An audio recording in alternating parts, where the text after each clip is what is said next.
સુરતનગર પ્રાથમિક શિક્ષણ સમિતિ વિવાદ, શિક્ષણ મંત્રી આવ્યા એક્શનમાં, પ્રફુલ્લ પાનસેરિયા એક્શનમાં।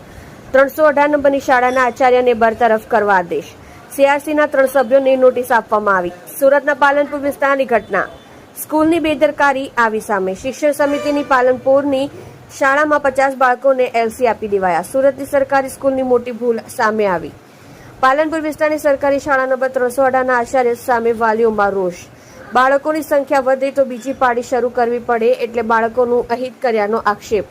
સમિતિની શાળાના નીતિ નિયમોનું ઉલ્લંઘન કરી બાળકોને એક યા બીજા કારણોસર હંમેશા માટે ઘર ભેગા કરવામાં આવ્યા। સુરત શિક્ષણ સમિતિ દ્વારા તપાસના આદેશ આપવામાં આવ્યા।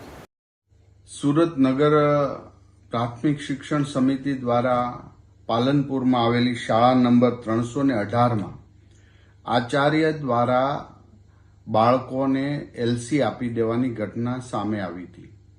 અમારા નગર શિક્ષણ સમિતિના અધ્યક્ષ ભાઈ શ્રી કાપડિયાભાઈ અને સભ્ય બેન શ્રી સ્વાતિબેન સોસાની જાગૃતતાથી આજે તેઓ શાળાએ ગયા હતા અને એ ધ્યાન મારા ધ્યાને દોરવામાં આવ્યું હતું કે આ પ્રિન્સિપાલે ગરીબ બાળકોને એલસી આપી દીધા છે અને આ એક સહન ન થાય એવું કૃત્ય જે આચાર્યએ કર્યું છે એટલે તુરંત જ મેં શાસનાધિકારી મેહુલભાઈને સૂચના આપી।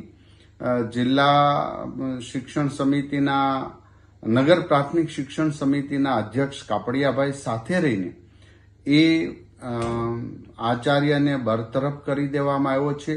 સીઆરસી, યુઆરસી અને નિરીક્ષકને કારણદર્શક નોટિસ આપવામાં આવી છે અને આ એક એવો દાખલો બેસાડવાનો છે કારણ કે ભારતીય જનતા પાર્ટીની સરકાર દ્વારા એક બાળકને આઈડેન્ટિટી કરીએ છીએ અને એક પણ બાળક શાળાથી વંચિત ન રહે એની દિવસ રાત ભારતીય જનતા પાર્ટીના કાર્યકર્તા અને અમારી ટીમ પ્રવેશ ઉત્સવ કરે છે।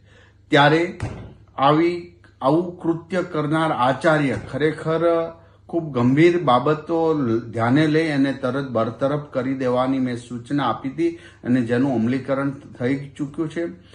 આ મેસેજ હું એટલા માટે આપી રહ્યો છું કે એક પણ શિક્ષક, એક પણ આચાર્ય આવા કોઈ પણ બાળકને એલસી ન આપી શકે અને એની ફરજમાં આવે છે કે એક પણ બાળક શાળા ન છોડે। ત્યારે આટલી મોટી સંખ્યામાં 6 મહિનામાં આટલી મોટી સંખ્યામાં બાળકોને એલસી આપ્યા એ ખરેખર એક શિક્ષણ વિરુદ્ધનું કાર્ય કર્યું છે। આ ક્યારે પણ સાંખી લેવામાં આવશે નહીં।